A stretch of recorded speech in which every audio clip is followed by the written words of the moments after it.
Shalom, kebenaran hari ini 19 Januari 2024 dengan tema Kehadiran Tuhan. Bapak Ibu Saudara yang dikasihi oleh Tuhan, Tuhan selalu hadir di dalam hidup kita. Tidak ada satu detik pun di mana Tuhan tidak hadir di dalam hidup kita. Tetapi faktanya, banyak orang tidak merasakan kehadiran Tuhan itu. Dan lebih konyol lagi kalau orang tidak merasa membutuhkan kehadiran Tuhan. Bayangkan kalau Tuhan tidak hadir dalam kehidupan manusia. Dunia ini, bahkan jagat raya ini, chaos, hancur berantakan. Dan itu akan terjadi nanti di bumi. Pada waktu penghakiman terakhir sudah usai, bumi akan menjadi lautan api. Dalam bahasa Yunani, limnetopuros. Atau mungkin seluruh wilayah tata surya atau solar system. Artinya seluruh wilayah di mana matahari yang kita lihat sekarang ini semua jadi laut, jadi genangan api. Sebenarnya bumi ini kalau dibanding dengan jagat raya hanya seperti debu. Karena ada planet yang besarnya bisa hampir 200.000 kali bumi. Bayangkan betapa kecilnya bumi ini. Itu yang sudah ditemukan manusia. Belum lagi yang belum ditemukan oleh manusia.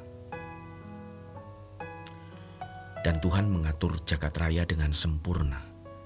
Tidak terjadi chaos atau kekacau balauan. Kalau suatu hari bumi ini ditinggalkan oleh Allah, maka akan terjadi kekacauan. Betapa mengerikan jika hal itu benar-benar suatu hari nanti terjadi dalam hidup manusia atau dalam kehidupan jagat raya ini. Jadi kalau kita masih ada hari ini, karena Allah hadir.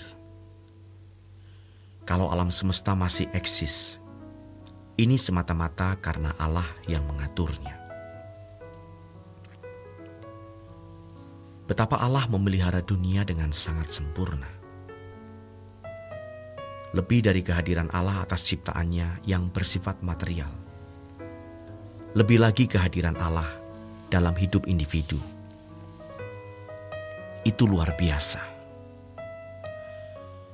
Tetapi sayang, anugerah yang begitu besar dalam kehidupan manusia, dalam kehidupan individu, sering disia-siakan. Haleluya, Tuhan ingatkan kita pada kesempatan ini. Kalau Allah berkenan hadir di dalam hidup kita, betapa indahnya, betapa luar biasanya. Mari kita sambut kehadirannya. Kita harus menghayati bahwa Allah beserta kita. Beserta kita bukan hanya kita kaitkan dengan berkat dan perlindungan yang Tuhan berikan, melainkan anugerah pendewasaan dan pendidikan yang Allah berikan kepada kita yang tidak ternilai. Itu adalah pemberian kekal. Pemberian yang akan menjadi milik abadi kita. Kalau hanya makan minum, berkat jasmani yang kita miliki atau kita nikmati, itu sekejap akan lenyap. Artinya seiring dengan berakhirnya umur hidup seseorang, selesai sudah. Tetapi kehadiran Tuhan yang membentuk karakter kita, mendewasakan kerohanian kita, yang menuntun kita untuk mencapai kesempurnaan Allah, agar kita memiliki moralitas kesuciannya. Itu adalah berkat kekal yang tidak ternilai. Ini yang harus kita sambut. Setiap hari Tuhan mau berurusan dengan kita. Itu bukan berarti kita hanya ada di ruang doa. Namun Allah hadir melalui setiap peristiwa hidup. Dan tidak bisa berkat kekal diberikan tanpa media masalah, tanpa media persoalan. Namun bukan berarti lalu kita tidak perlu berdoa lagi untuk menjumpai Tuhan.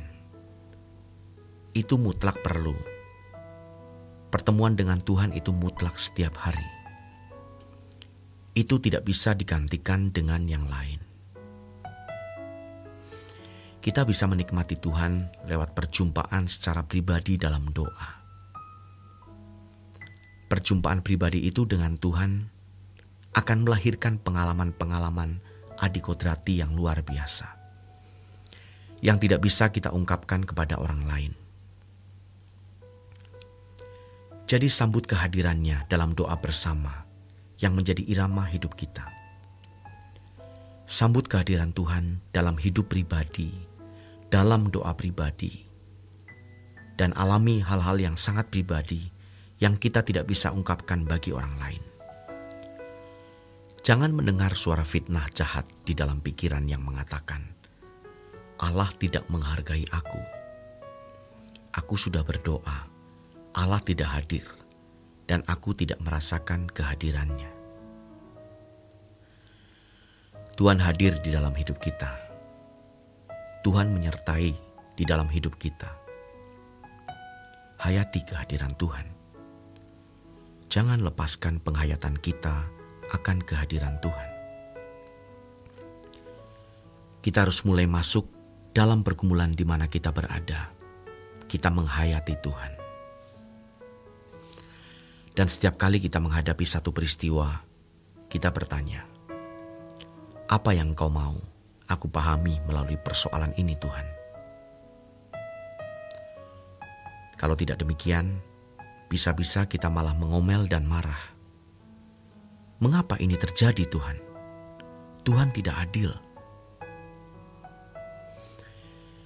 Padahal kejadian dan peristiwa hidup itu memuat berkat kekal. Dengan demikian kita akan menjadi manusia yang luar biasa. Saudara yang terkasih,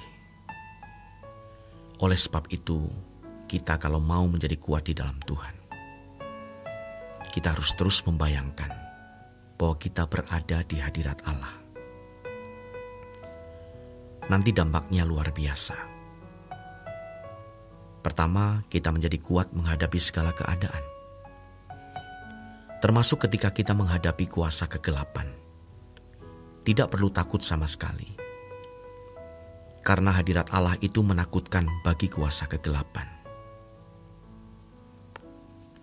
Yang kedua, kita tidak akan mudah berbuat dosa. Bahkan sampai pada tingkat di mana kita bisa memiliki kesucian Tuhan. Jadi kalau Tuhan hadir dan memberi tatanan dalam hidup kita, maka kita pasti menjadi manusia yang bernilai tinggi, yang layak menjadi anggota keluarga kerajaan Allah. Demikian renungan pada hari ini. Tuhan Yesus memberkati.